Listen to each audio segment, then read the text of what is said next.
This is a Sales Geek Academia to business translation production.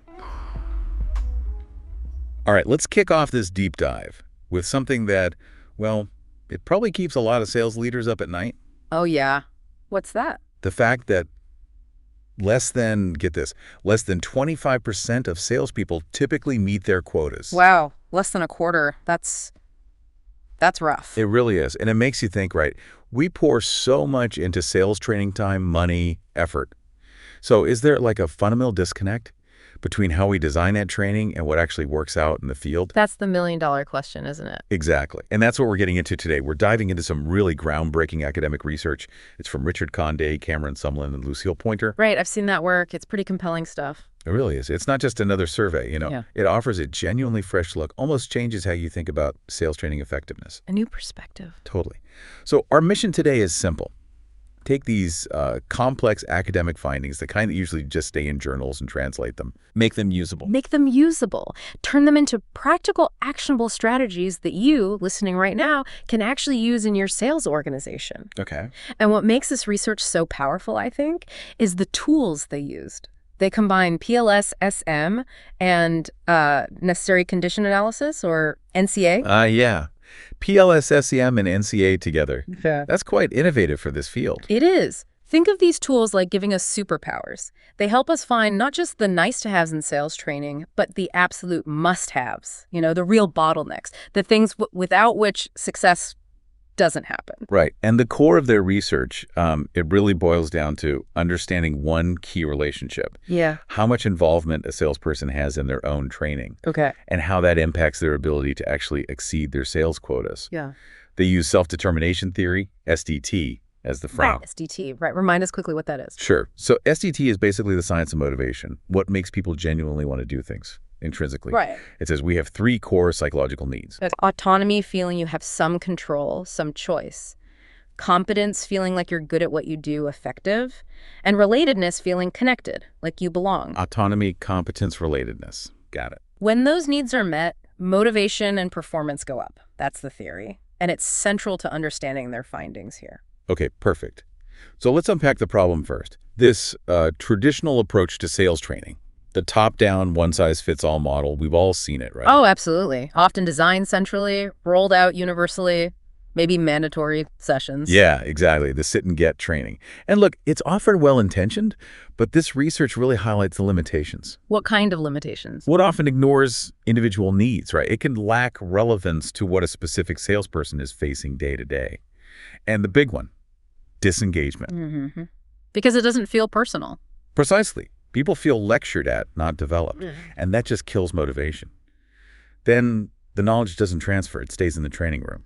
Yeah, the classic knowing-doing gap. Totally. And often it comes down to the salesperson having zero autonomy. No say in what they learn or how they learn it. Just, here's the training. Do it. And that's exactly where self-determination theory, SDT, connects so clearly. How so? Well, think about those 3 needs. Traditional, dictated training. It tramples all over autonomy. There's no choice. Right. If it's not relevant, it doesn't build real competence in the areas that matter to them. Makes sense. And if it's just a top-down mandate, it doesn't exactly foster relatedness or connection to the process, does it? No, probably the opposite. Exactly. So when those core needs are unmet, that intrinsic motivation, the real engine for learning and excelling, it just fizzles out. You get compliance maybe, but not commitment. And that translates to missed quotas. Directly. It's like trying to grow a plant without water or sunlight. The potential is there, but the conditions aren't right. Okay, so that's the problem. Now, you mentioned the tools they use. This is where it gets really interesting. You said the PLS-SEM and NCA. Yeah, this is what makes the study stand out. It's the first time in sales training research, as far as I know, that these two have been combined. So break them down for us. PLS-SEM first. What's that about in simple terms? Okay, think of PLS-SEM like building a predictive map. It helps identify factors that are likely to lead to success. Okay, predicts success. Right. It shows the relative strength of different drivers. It answers what things, when they're present, make good results more likely. It shows correlations, pathways. If A happens, B tends to follow. So it might show, for example, that salesperson involvement generally predicts better performance. Exactly. It identifies those kinds of predictive relationships. Yeah. Very useful, but it doesn't tell the whole story. Right. So what does NCA add? You called it a game changer. It really is. NCA goes deeper. If PLS-SEM tells you what predicts rain, NCA tells you that you absolutely need clouds for rain to even be possible. Ah, okay. The must-haves. Precisely. NCA identifies factors without which success literally cannot happen, the non-negotiables. The critical thresholds or bottlenecks. So, sticking with the involvement example, PLS-SEM says involvement predicts performance. But NCA might reveal the minimum level of involvement that's absolutely required for that performance to even start happening. Below that minimum threshold, nothing. Doesn't matter what else you do. Wow. So it's not just more is better, it's you need at least this much or forget it. You got it. And combining them, that gives you a much richer, more complete picture. You can clearly see what's just helpful versus what's truly essential. The nice-to-haves versus the must-haves. Exactly. For sales leaders, this is gold. It means you can focus resources laser sharp on the things that actually unlock performance, not just things that add a little bit of value, maybe. Okay, this makes a lot of sense. So let's get to the juicy part. What did this powerful analysis actually find? They surveyed 105 sales managers, right? People with a good view of things. Yep, 105 managers, a solid data set. And the findings? Well, they definitely challenged some old assumptions. Lay it on us. Finding number one. Finding one. Salesperson involvement is the absolute key must-have. The must-have, not just a predictor. Nope. Necessary. The research found a significant positive impact of a salesperson's ability to influence their training on their ability to exceed quotas, and NCA confirmed it. It's a necessary condition. So forget top-down. The salesperson needs influence for top performance. That's what the data screams. And get this, the NCA effect size was medium, 0.167. That's substantial.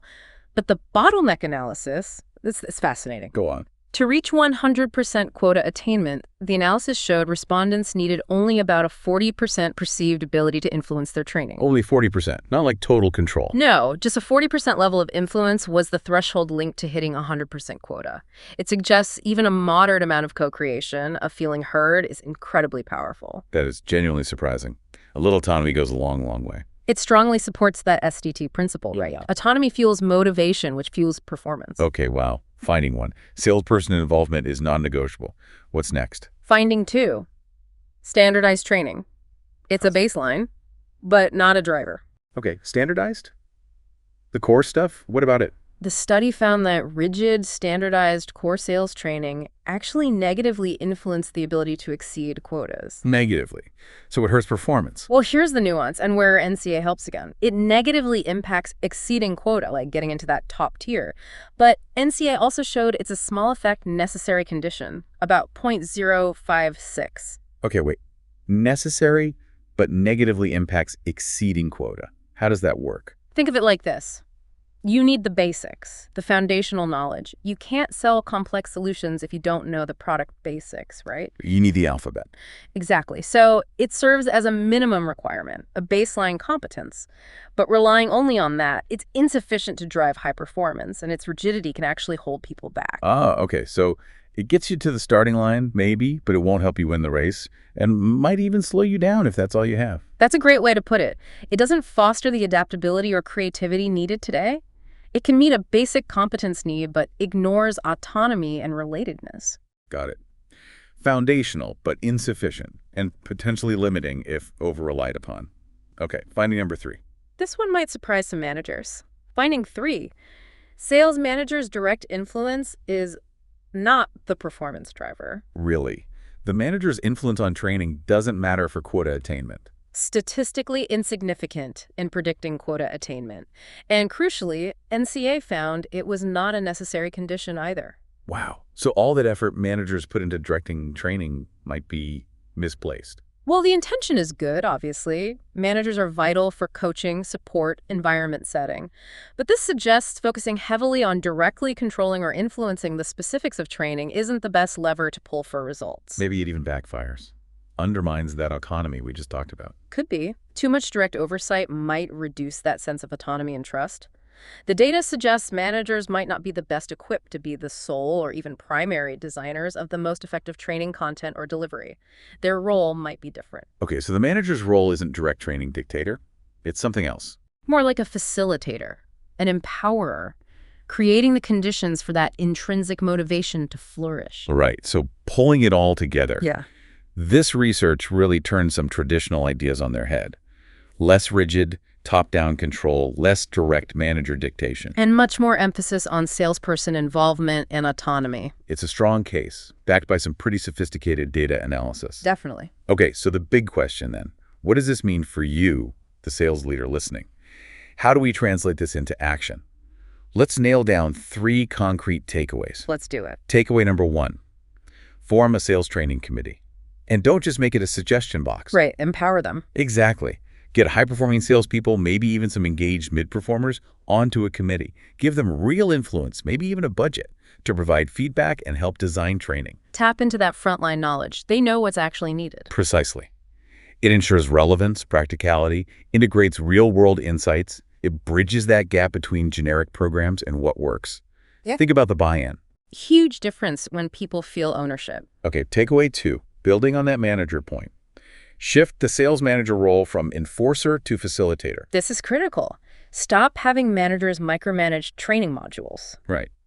Instead, focus on creating what the research calls autonomy supportive environments. Maybe invest in leadership training for managers on how to do this. Like that Stone et al. Guide mentioned in the paper, focus on fostering those SDT needs. Autonomy, competence, relatedness. Be a coach, a mentor, a resource navigator. Encourage salespeople to seek learning independently. The manager supports, removes roadblocks, celebrates learning, doesn't police it, builds trust, builds engagement. Frees up manager time for higher impact coaching, too. Good point. All right, takeaway number 3. Adopt must-have analytical tools like NCA. Yes, stop guessing. Start analyzing what really matters. Use tools like necessary condition analysis to pinpoint the critical bottlenecks, the must-haves, not just in training, but maybe your whole sales process. Where are the real thresholds that need to be met? Exactly. This lets you strategically allocate resources. Focus on the stuff that truly unlocks quota attainment, not just the nice-to-haves with marginal returns. You mentioned an energy company using NCA. Yeah, they found some overlooked early-stage activities where absolute prerequisites for closing deals allowed them to completely refocus resources. You can do the same for training investment. Find your 40% involvement threshold, maybe. Could be. Or other critical factors NCA might uncover in your specific context. Okay, so 1, empower a sales training committee. 2, shift managers to facilitators. 3, use NCA to find your must-haves. Pretty clear actions. Very actionable. Huh. And it leads to a final thought, perhaps. Go for it. We started by saying less than 25% of salespeople hit quota. If you intentionally build this environment of true sales team autonomy based on these findings, Yeah. how might that not only boost individual performance, but actually transform your entire sales culture? Maybe make your organization a magnet for the best talent, the people who crave that autonomy and mastery. That's a powerful question. Moving beyond just hitting quota to building a fundamentally more motivated, high-performing, and attractive sales organization. Something definitely worth thinking about. Fantastic. Well, that's all the time we have for this deep dive. Thank you so much for breaking down this fascinating research. My pleasure. Really important stuff. Absolutely. To everyone listening, we hope you can take these insights, apply them, and start empowering your teams in new ways. Thanks for joining us, and we'll catch you on the next deep dive.